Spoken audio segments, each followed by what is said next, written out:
Good afternoon, everybody. Thank you so much for being here today. You are in the right place if you want to hear about New York City zoning. I'm Sarah Bronin, and I am joined today by a few of our amazing team members, two of whom are based in New York City, and they'll tell you all about that when they present. But I'm joined today by Aline Fader, our operations director, Jeff Conkle, senior zoning code analyst, and by the way, project manager on the National Preservation Atlas, and Aidan Antonienko, our senior geospatial analyst. We have so much to cover today, and they are all four very expert, not only in the New York City zoning atlas, but on all zoning information across the country. So please get your questions ready. You can use the Q&A function. Ask us some tough ones today. We are ready for it. Before we begin, I wanted to thank our partners on this specific project. So we've had a number of partners across the state of New York, but really wanted to thank the Fund for the City of New York, who provided us with financial assistance to help reflect the City of Yes zoning updates in the New York City zoning atlas that we had already completed. We just completed it, then the city rewrote its zoning code, which we were very excited about. But we need a little extra staff time to incorporate all of those edits. And I'd also like to thank Fordham University's law school. At the time, Nestor Davidson, a professor there, and his students really powered through a lot of the initial zoning analysis on the tech side. Nestor is now at the Harvard GSD, but we have Fordham up on our partners list because they were his home institution at the time. So thank you, Nestor. Thanks to your students. And with that, I'm going to dive straight into the table of contents. All right, we have 6 parts of our presentation today, and if you've been in any of our webinars before, you will recognize these from our typical webinar, except for number 5, and I'll get to that in just a second. We're going to first talk about why the National Zoning Atlas, why we're doing this project, and I'll cover that section. Then we're going to talk about how it is made. Jeff is going to cover that section. You will get a tour through the National Zoning Atlas. Aidan will cover that section. How New York City zones. Aline will be telling us some of the top level stats there. And I think Jeff is coming around to number 5, where we look at peer cities. And as he'll point out, we know New York City has no peers, so that's why we put peers in quotation marks.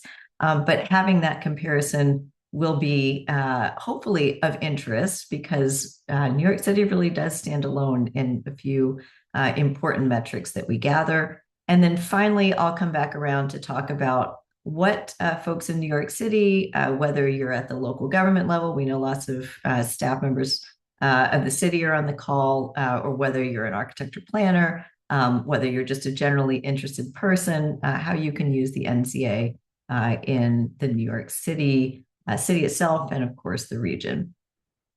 So I'm going to get started and just cover why the National Zoning Atlas at just big overview here. So at a very basic level, zoning is important. And I think you probably recognize this because you are on this call. Again, I know recognizing a few of the names on this call, there's a lot of people here who really deal with zoning very specifically in their work. But zoning is very important for those of you new to zoning.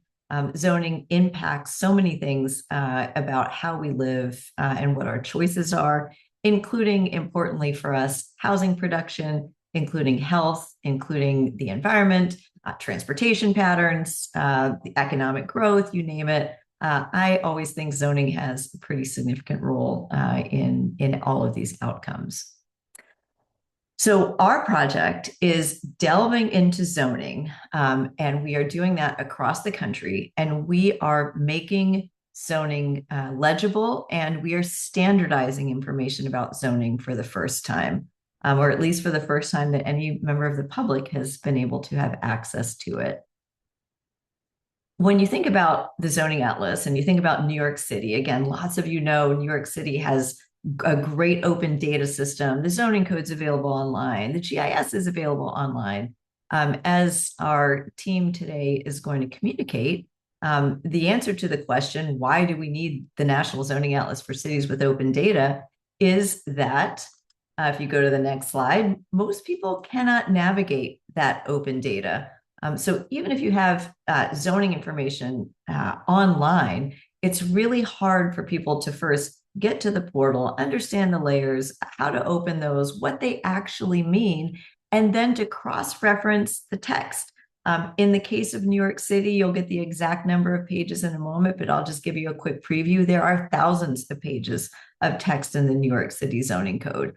And part of what we bring to a city as sophisticated as New York City is our ability to take all of that information, distill it down into key characteristics, and standardize it, and then push it out on a map where you can see New York City next to all the other cities that we've done around it. Whether you can compare New York City to Chicago, LA, Philadelphia, and a bunch of the other places we've put up on the map. So even when there is open data, our project is providing that legibility that those who are not sophisticated purveyor users of zoning data can actually hopefully comprehend. So with that in mind, we were so excited to be able to delve into New York City for the first time a couple of years ago, and again to update for City of Yes. We know that in New York City, there's always zoning proposals, zoning debates, ballot measures, politicians weighing in. Mayor Mamdani has done a lot of thinking about zoning, and there's some really exciting things on the horizon. We're throwing out a few headlines here. Zoning is always changing in New York City. And as I think Aline is going to point out, we try to keep updated as best we can. But we are very excited to paint the snapshot of New York City that you're going to see today that's available on the public map. So just very last couple of slides from me. Very big picture. Here's our national view. This is the first time that we've done a zoning atlas presentation on one specific city, just again, because of the importance of the city, its complexity, and its really interesting, unique characteristics. But we have actually completed zoning analysis for over 10,000 jurisdictions across the country. We've logged whether they have zoning or not. In purple, you see those places that do have zoning. In gray, you see all those places that we have confirmed do not have zoning. You see my native home state of Texas, a lot of area, the vast majority of land in Texas does not have zoning. Now, for a New York City resident, somebody who works in New York City, you might think, that's crazy. How does that happen in a place that's, you're coming from the perspective of a place that is so, has so much regulation. But believe it or not, and I think we'll see more of that as we sweep through the Midwest, believe it or not, a lot of the country does not have zoning. We've done 18 full states. Again, you can explore those online. Those are the ones that are indicated here on the website. If you haven't been to the Atlas website yourself, it's up there at /Atlas. What does that all mean in terms of the numbers? If you add up our national progress, we have done, like I said, over 10,000 jurisdictions, but most of the population and most of the land area in the country. We've published 109,000 zoning districts. We're really close to 110. We've read over 1.2 million pages of zoning codes. And I think between Aline, Jeff, and Aiden, they've probably read hundreds of thousands of pages and delved into those at this point. So you are really going to be hearing from some great experts on zoning today. So I think I'm going to end it there, my part of the presentation. I'll come back around in part 6. But I think I'm turning it over to Jeff, who's going to tell us exactly how we build this thing. Thanks, Jeff. Thank you, Sarah. Hi, everyone. I'm Jeff. I'm a senior zoning analyst here at the NZA, and I've worked on states ranging from Arizona to Alaska to North Carolina and Maine. But let's take a moment to understand NZA's methodology. First, we collect the two main components of a zoning code, the text and the zoning map. While the zoning ordinance contains key information, we also need to know where its provisions apply throughout the jurisdiction and how much land is allocated to each use. Many of the folks in the room are familiar with the New York City zoning resolution, but here are some images from the text and the map. excuse me, we then collect information about zoning districts. New York City has 427 zoning districts, the most in the country. This image shows how they appear in the NZA editor. You can see the district names along with the type of district. This is primarily residential, mixed with residential, or non-residential. And here we see mostly base zoning districts, but we also include overlay zoning districts. Those are the types of districts that overlap one or more base districts and provide additional regulations in line with the objectives of that overlay. With a complete code, team members then follow two work streams per jurisdiction: text analysis and geospatial analysis. The text analyst pulls key data points from the text using the NZA's standardized methodology. The geospatial analyst then digitizes the zoning map. I'll say a little bit more about the text side first. Our text analysts record up to 200 data points for each district. Key elements include the types of housing permitted, from single family to 4 or more unit multifamily housing, and whether these homes are allowed as of right or require a public hearing. Analysts also log minimum lot sizes, yard setbacks, building heights, parking requirements, affordable housing provisions, accessory dwelling unit regulations, and many, many more. Our geospatial analysts clean existing geospatial data or digitize data where no GIS files are available. This involves making sure that each district and overlay has a corresponding geospatial feature and that those features are topologically integrated, clip to parcel data, have water and protected land removed, and are formatted to join with zoning analysis. Even for a city like New York, which has fantastic data availability, there were still challenges when integrating GIS data into the atlas. To maintain the proportions of multiple districts in split lots, we use continuous data clipped to parcels rather than Pluto for our base districts. There are also varied GIS data sources, and we had to make a lot of determinations for which data source to use, especially when it came to the subdistricts. Finally, there were still a few districts that were delineated only in the text and had to be drawn by hand. With our analysis complete, we can generate what are called zoning slices. These are unique combinations of base districts and overlay districts, which provide the foundation for all of NZA's statistics. New York City has the most zoning slices of anywhere in the nation, 3,262 slices to be exact. We also regularly check for updates to zoning text and maps to ensure we have reliable data. In New York City, this is a bit easier than other places we've worked because of the zoning resolution and city council websites, which allow for tracking and downloading of recent changes. When the city of Yes passed, we were able to assess the changes and incorporate them into our map in a fairly straightforward way. I'll turn it over to Aidan to discuss how to navigate the NZA. Hi, thank you, Jeff. My name is Aidan, and I am a New York City resident and a senior geospatial analyst at the NZA. I've worked with zoning data for a number of states, and I also completed the GIS analysis for New York City. I'm going to walk you through how to use the interactive map and get the most out of its features. And if you would like to follow along with me, you can head to zoningatlas.org/atlas, and you can use a computer or a phone, but the size of the map will just be different for both. And while you get that set up, I'll share the map view at the national scale. Here, the legend reflects the zone status of the jurisdictions in purple and gray. The areas shown in white are yet to be analyzed and integrated into the NZA. If you have the tribal land and protected land layers on, you will also see these green and green-brown layers. And in the legend and layer options box in the upper left corner, you have a few options to toggle on and off additional layers and features. You can also change the base map here. Now we'll use the zoom and filter box to explore a chosen geography. When we select New York in the state dropdown, the map will zoom into New York State. But zooming in further will allow you to see how different places permit or don't permit housing.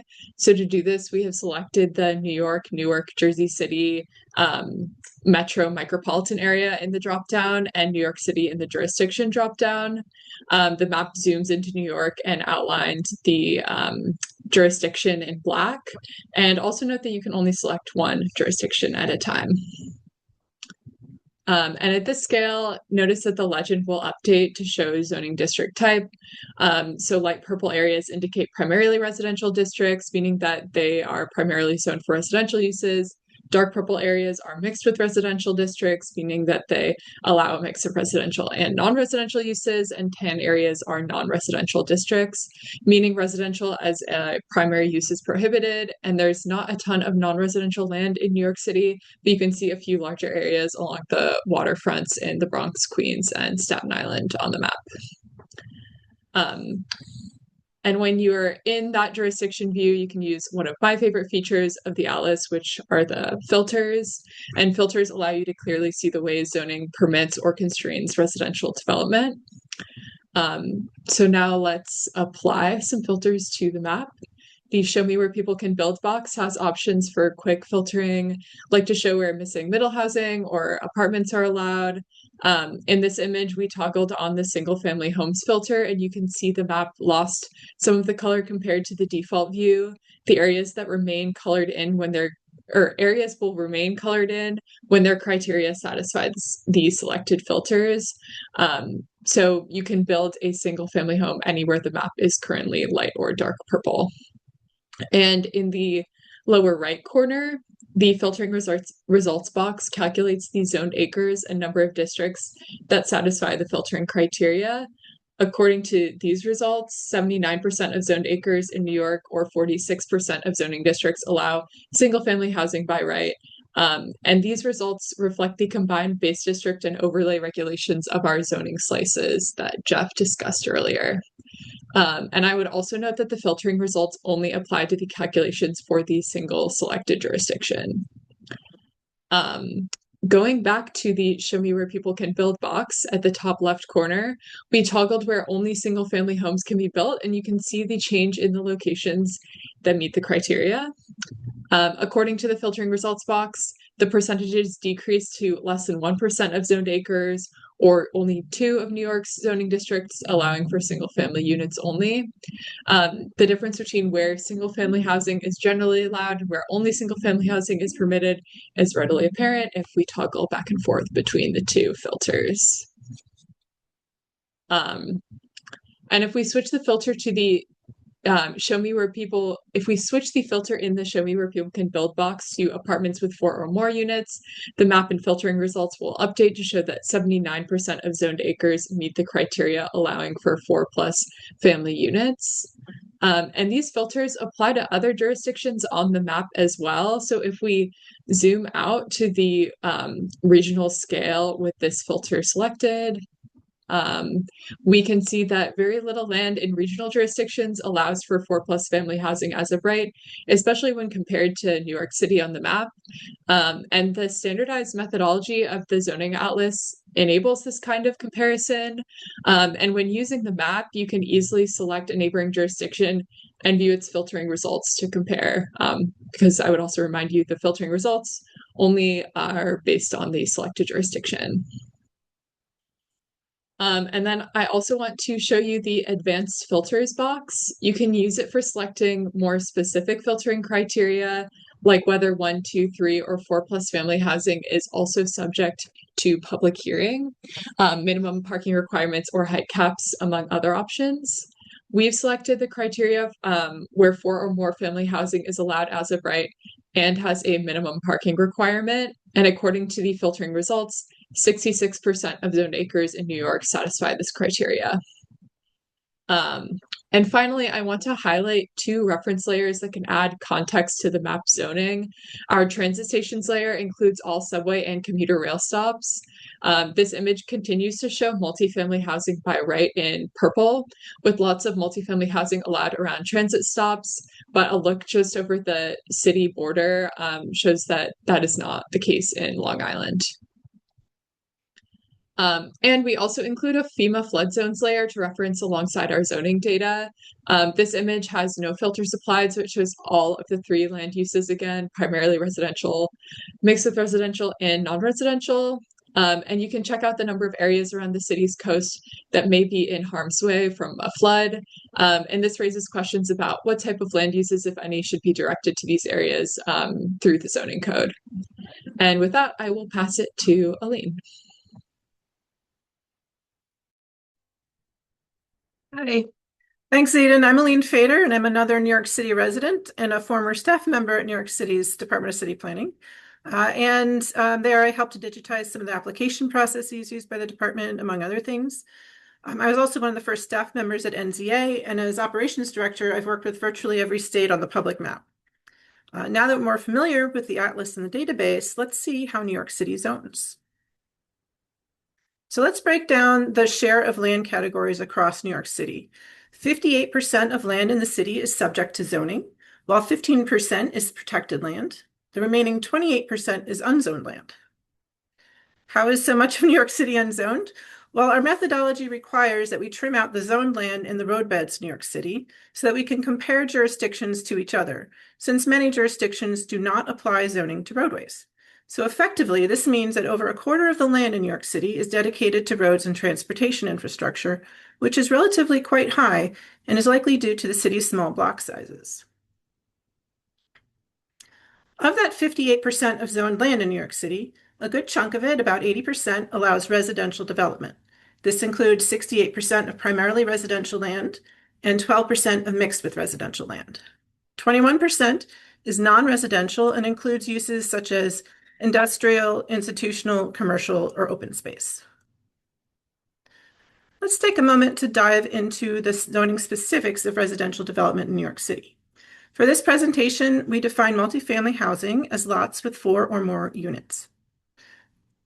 This figure shows the share of residential land zoned for different types of housing. From left to right, we see columns for 1, 2, 3, and 4 or more housing units per lot. The darker blue represents the percentage where housing is allowed by right. The lighter blue requires a public hearing, and the gray is prohibited. New York City is very unique in that most of its zoning districts that allow residential uses allow all types of residential uses and without public hearings. For comparison, you can see that New York City has less than 1% of its land dedicated to single-family only uses. You saw that on the map that Aidan showed. These areas are often in those places that are at high risk of flooding. The national average for a percentage of land for single-family only zoning is a whopping 79%. Multifamily uses in New York City compared to the rest of the country tell a similar story. The national average for the percent of land dedicated to multifamily uses is only 12%, and at much lower densities than we see in New York. By contrast, New York City allows multifamily housing on nearly all of its residentially zoned land, and at FARs that would make many a planning commissioner blush. Minimum lot sizes are another important zoning regulation. These rules set the smallest amount of land on which a home can be built. Lot sizes are regulated in terms of either square feet or acres. Nationally, these minimums are often an acre or more, resulting in unsustainable development patterns that fuel sprawl, drive up housing costs, increase both commute times and traffic, and ultimately limit who can afford to live in a community. This donut chart shows the breakdown of minimum lot size requirements for single-family zoned land across New York City. The darker the green, the larger the required lot size. 99% of single-family land has a minimum lot size requirement that is less than 10,000 square feet in New York City. In fact, most of the minimum lot sizes we saw in New York were less than 5,000 square feet. This is way below what we see nationally. You can see from these stats that New York City has a similar amount of land with minimum lot size requirements, given the national average is 90%. But it differentiates itself in that 99% of the minimum lot sizes are small. Nationally, only 3% of land on average has a minimum lot size that's less than 10,000 square feet. Up next are accessory dwelling units, or ADUs. These are secondary homes located on the same lot as another use, usually residential. ADUs are gaining popularity as a cheaper, flexible, and meaningful way to expand housing options in communities across the country. This donut, right here, shows ADU permissions on single-family zoned land across the city. The darkest orange is the most permissive, and the lightest is the least permissive, and gray is prohibited. Here you can see some of the policy progress related to the city to the city's City of Yes proposals. New York City now allows a couple different types of ADUs. One is an accessory to non-residential uses, and the new one allowing more traditional ADUs on residential properties. All of the districts that allow one-family uses also allow ADUs in New York City, but they come with occupancy restrictions. The newest one requires owner occupancy at the time of approval for the ADU, so there is still room to improve here. Now let's look at parking mandates. Parking utilizes valuable land and can be expensive to build, making it an important regulation to track because those added costs can deter new housing. Next slide. Parking is another area where New York City can do some real improvements in its zoning regulations to facilitate more efficient housing production. As many of you know, the City of Yes changes resulted in the elimination of parking mandates in the Manhattan core, in Long Island City, and some parts of the outer boroughs. We've included those changes on the map, but we still calculate that 84% of the land is zoned for residential in New York City requires parking, and 73% of residential land near a train station requires parking. To be fair, New York City's parking requirements expressed in spaces per housing unit are relatively low compared to the rest of the country, usually at 1 or less space per unit. But we've seen a lot of cities successfully overhaul their zoning codes to get rid of parking requirements, and in some cases even add maximums. This doesn't mean that developers can't or won't provide parking. It does mean that these jurisdictions don't have to spend time reviewing parking calculations, and developers don't have to spend extra money and time building parking that isn't needed. If we pull back to the larger issue, pun intended here, New York City has the largest zoning code that we've come across in the country at 3,570 pages. For your information, we do PDF all the codes that we get in 8.5 by 11 format so we can do comparisons. And so far, our national average is 187 pages per zoning code. As Jeff mentioned, New York City also has the largest number of districts in the country, 427. The national average is 17 districts per jurisdiction. These are both numbers that we use to estimate the complexity of zoning codes when we're assigning work internally.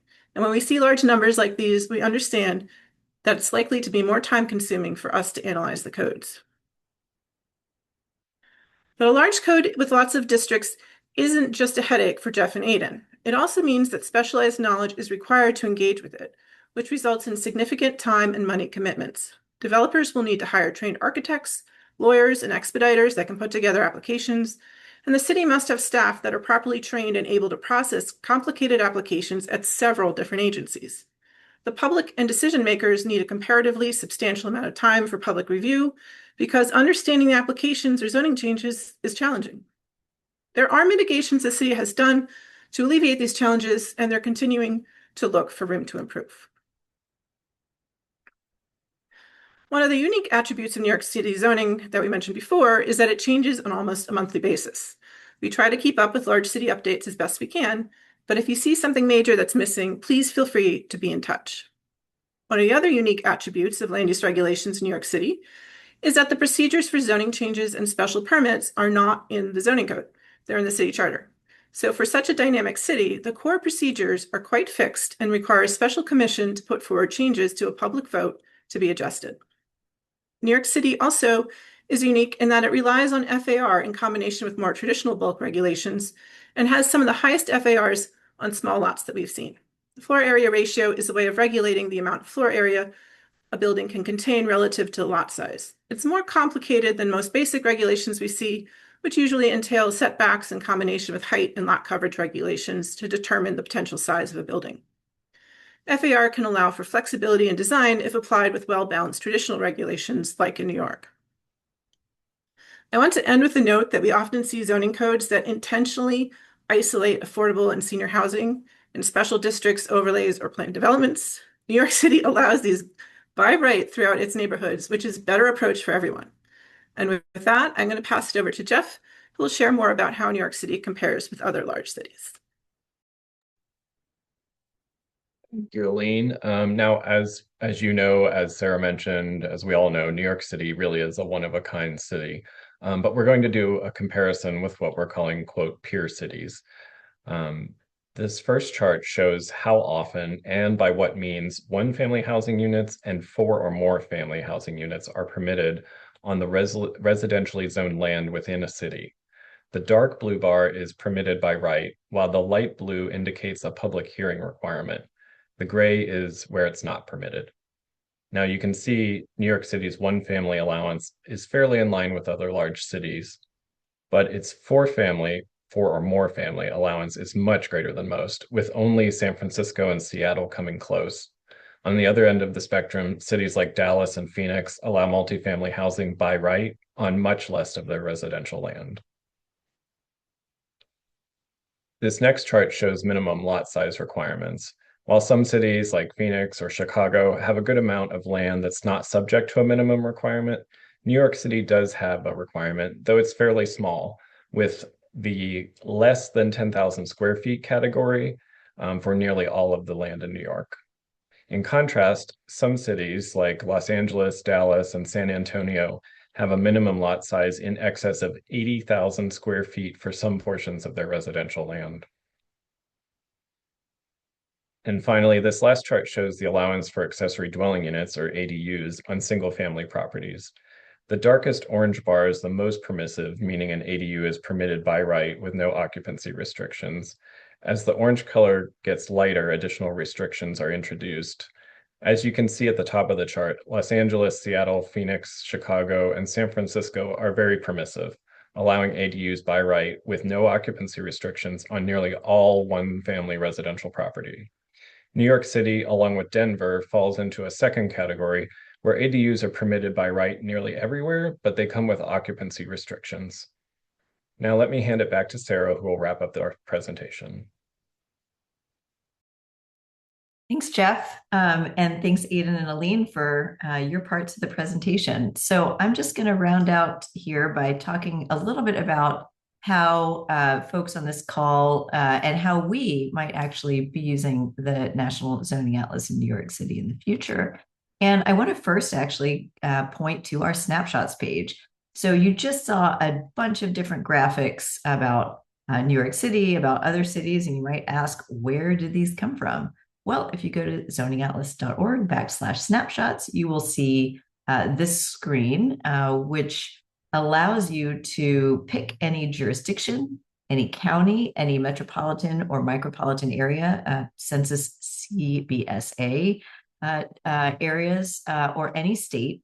And these snapshots will summarize information about the zoning in that particular community in the format that you just saw. And so here we've just selected the jurisdiction, dropping down to New York City. And when you do that, you see the image on the left on the next, on this slide. So this image of New York City, you see that 3570 stat, the pages of zoning codes. You see the 427 stat, the number of zoning districts. And you see a lot of the graphics that we've produced in this presentation. Again, if you go to snapshots on our website, you can produce those yourself. Now, looking at the middle slide, the middle part of the slide, you see Westchester County. And so in Westchester County, this is 43 different jurisdictions across the county. And so when you select a county and you see where it says county zoning snapshot, if you squint a little bit there, it selects all the jurisdictions in that county. So this is actually showing you between New York City and Westchester, and by the way, Nassau County on the very right, the differences, some of which were pulled out when we talked about New York City versus the rest of the country. But right here in the region, Westchester County, just look down at that housing units allowed, those blue bars. And you saw earlier in the presentation that New York City slide where it showed you 1, 2, 3, and 4 family. It's all the blue, all permissiveness when it comes to housing for 1, 2, 3, and 4 family units. But then look at Westchester and Nassau. You see very little, a lot of blue on the 1 family, actually, a tiny little bit of blue on the 2 family, that darker blue, the by right zoning. But when you get into the 3 and 4 family, you see just a little sliver. And so what that tells you is across Westchester, across Nassau and Suffolk, by the way, as well, you only have a little bit of land that's devoted to or allows 3 or more family housing by right. Now go down to the 1 family minimum lot sizes. You also saw the graphic on the left, New York City, that green donut, and it's entirely light green on the New York City side. Then you go to Westchester, you see a lot of dark green. If you remember from our comments on that part of the presentation, that is the darker the green, the higher the lot size.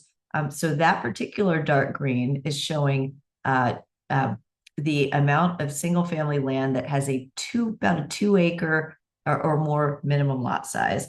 Huge difference from New York City, where we saw lot sizes, again, 5,000 square feet, maybe 5,000 square feet, 2 acres is 80,000 square feet or more. Nassau, a little bit different, a little less on the dark green, but certainly not anything close to New York City. And then you see accessory dwellings too. So we talked about New York City, especially with the City of Yes, allowing for more ADUs, despite the owner occupancy requirement. You still have a lot of allowances for ADUs. In Westchester and Nassau, you see a lot more of that gray, ADUs being prohibited. So just to kind of show you, these different snapshots are very informative, and they do allow for comparison. You can compare counties, other regions. You can compare New York City to other cities. All right, so enough about that. I encourage you to explore the snapshots. I did want to just mention that I know we have a couple questions in the Q&A, so please do add any questions that you have for our team. But before we get to the Q&A, I did want to point you to a couple more things.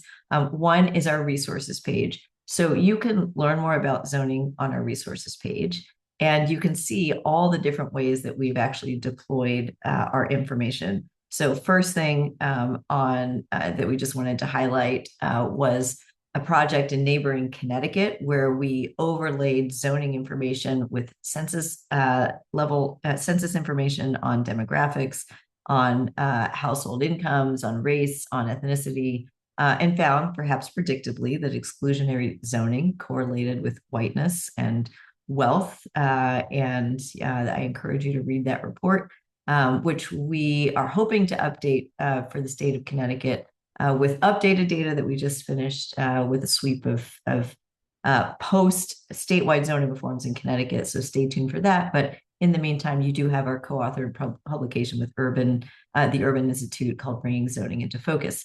In the middle, you see a zoning report that summarizes all of our data for the state of Massachusetts. There, we actually also did a full state update post MBTA Communities Act. So in that piece of legislation, the Massachusetts legislature said all those communities around Boston that have transit stations need to upzone, need to add multifamily housing around transit stops.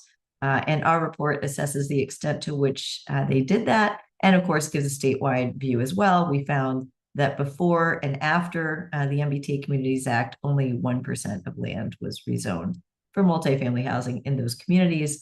But hope springs eternal. There are still a few communities that have not yet complied. Maybe we'll see a big increase with those as well. On the right, our excellent longtime partners, the Regional Plan Association, published a paper called Averting Crisis, really about the confluence of sea level rise, flooding, and zoning. I encourage you to go to their website. It's linked from ours as well, but go to their website.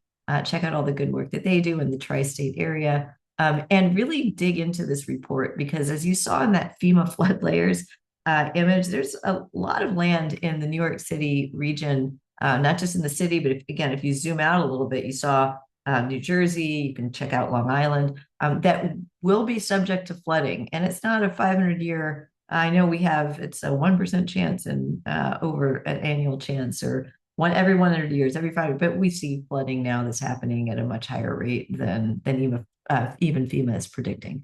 So one question for us is, why are we zoning now these areas to allow for new development in places we know are going to flood?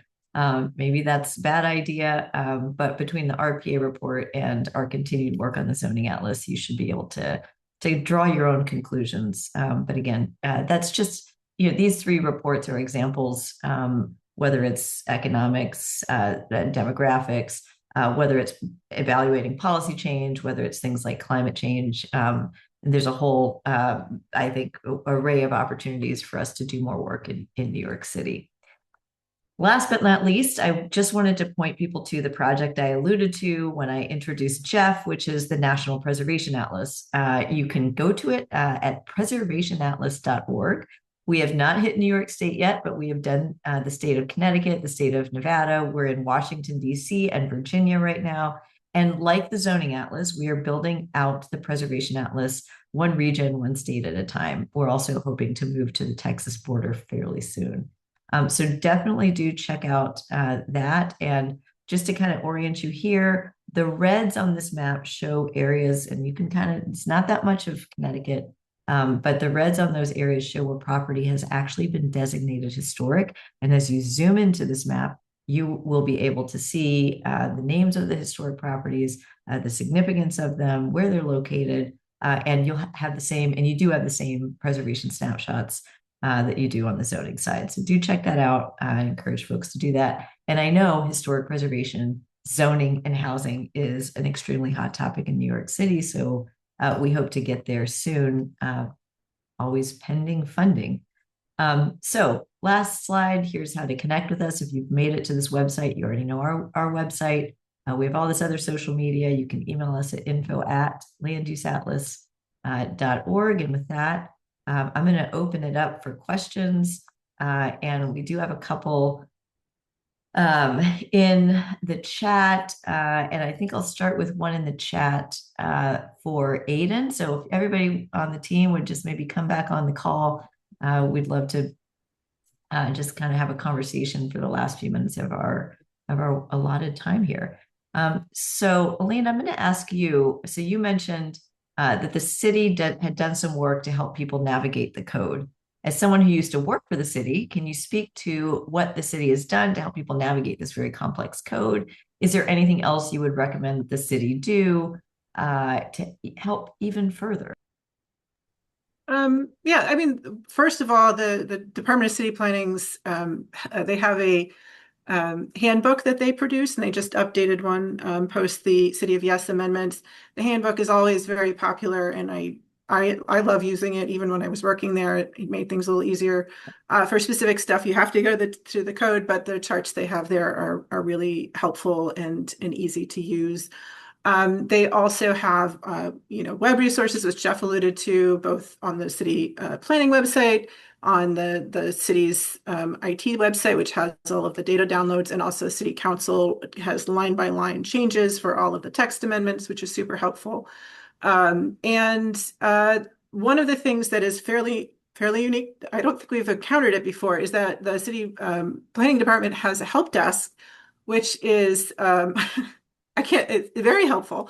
We are used to getting, I don't know, or I don't have time for that, or just no response at all when we ask zoning interpretation questions of jurisdictions. So it is really delightful to have such a responsive and knowledgeable respondent to kind of answer those questions for us.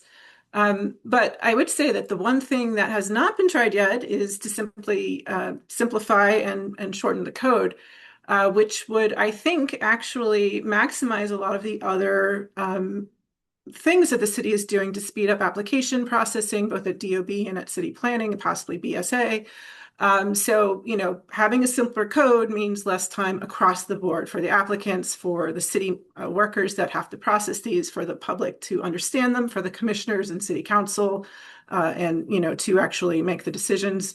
Just makes everything easier. So I know it's not popular thing. It hasn't been said out in public a lot, but I really think it should be considered just to try to figure out how to make it shorter and simpler and more digestible for everyone's ease of use. I'm a huge fan of shorter zoning codes, and I'm not saying we're lazy, but it would be a lot easier for us to finish this crazy project if codes were shorter and simpler. So easier for us, easier for the general public, and I think easier for people to administer. So I'm going to +1 that one. We have a question. I'm going to turn to Jeff about 3-family housing. So in the presentation, we focused on 4 or more family housing. That's kind of our catch-all for multifamily housing. Do we have any information about 3-family housing? And if so, could you tell us how to find it on the map? Yes, good question. We do often lump things into the 4 or more category just because we see a lot of multifamily housing with more units. But we do also track 3-family housing, specifically 3 units only. And we do have that available on our map. So if you recall from Aidan's demonstration, there's an advanced filters section of the zoom and filter function. So if you were to go to the advanced filters, you can certainly turn on the 3-family filter and then show where it's permitted, which will also give you the option of whether it's permitted by right or subject to a public hearing, or if you want to see where it's just not permitted. So yes, that is definitely a function that is available under the advanced filters. Yeah, Could I and add one thing? yeah, go ahead, Elaine. I would just want to say some jurisdictions actually regulate triplexes differently from duplexes or multifamily. New York City is not one of those, as far as I'm aware. So, so that's why the 3 and 4 family looks the same for New York City, because it's the same, right, Jeff? So but other places do actually separate out these like lower density multifamily. Yeah, and I'll just add, we also log 2 families. So we have 1, 2, 3, 4, and of course ADUs on our website. So thanks for the question. I'm going to turn to Aidan and ask you another question we got in the chat, which is a very technical question, read GIS. So the question was, can you repeat what you use for base geography in New York City, if not Map Pluto? Yeah, we used the like NYC GIS zoning districts layer, which is just the continuous base districts layer that isn't based on parcels. And then we ended up clipping that to parcels. The reason that we did it that way rather than using Pluto is because our database relies on the logic that every piece of land has one base district, and for split lots, Pluto lists all of the zoning districts for the split lot as like a new column for the specific parcel. So we wanted to be able to maintain split lots in our database and not just like choose the one that covered most of the parcel. Yeah, so we have a lot of different resources that we use when it comes to building the GIS. And one thing we didn't talk about much today was that a lot of times we do have to draw more than just a couple districts. So we had to draw a couple of them by hand, even in New York City, but a lot of times we are digitizing GIS by hand. Aidan, do you want to talk about how we do that? Again, not so applicable in New York City, but what are our tips and tricks when it comes to digitizing maps that have never been digitized before? Yeah, usually we will georeference the like PDF of the zoning map, and then we will use parcel layers most of the time and assign zoning districts to assign zoning districts to parcels so that we can digitize the map, and we'll do the same thing for overlays, which we actually very commonly have to draw. Great. We have a general question that I'm going to ask Aline here, which is, where can I find a copy of this presentation after this webinar? Good question. We we always keep our presentations publicly available, so you can go to our specific New York page, and you'll get a direct link, which is at zoningatlas.org/new-york. So, and all our presentations from our different states that we've done or different metro areas are up there, so you can see other ones too. Great. And I'll throw this one open to everybody. Compared to some other large cities that you've worked in, so whether that's Atlanta or LA or Chicago or Dallas, or really any of those that we showed on the slide of quote unquote peer cities, do you have any insights about big city zoning? Is it really super different across different geographies? Any quirks that we have seen in other big cities that New York City might continue to avoid or might consider adopting? I'll just throw it open, and this may be our last question. I have a couple thoughts. I don't know.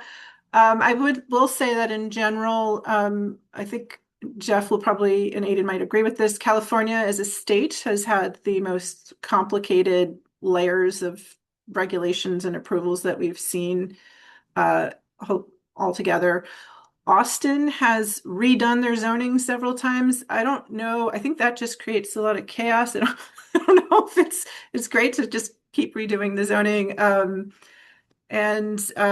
Chicago has an oddly short code. You'd expect it to be pretty complex, but I think it actually is not. So I don't know. Jeff, do you have any things you want to say? I agree with your thoughts, Aline, and I would just also say that in most of the large cities we've seen in the West or the South, some of the South, we also come across a lot of zoning for master plan communities, what we call planned residential development. So a lot of the land in somewhere like Phoenix, outside of LA, places like this, we have a lot of zoning that is more like a planned community that you don't see a lot of in New York City, obviously. So that's just one big difference across the country. And I guess I would just add, like, especially in New York City, the data availability is really great, and that's like pretty unique. I feel like even amongst bigger cities, to like just have so much publicly available data and not have to track so much down is just like was very nice to work with. Great. So with that, I think we will wrap for today, but I would be remiss if I didn't thank Diana Drogaris, our engagement director for the National Zoning Atlas and National Preservation Atlas, for making this all possible, setting up the presentation, as well as, once again, the many Fordham Law students, Nestor Davidson, others who contributed across our own team to the New York City effort. It was took many, many hands to make this. I wouldn't call it light work, but we muscled through. Please continue to visit our website, keep updated with us on social media, and we'll look forward to seeing you next week if you happen to be interested in the Atlanta metro area. I've had the chance to dig into Atlanta's code, and in some ways, it's almost as complicated as New York City. So you'll hear a little bit more about that next week, should you want to tune in. Thanks, everybody. Thanks, team, for presenting.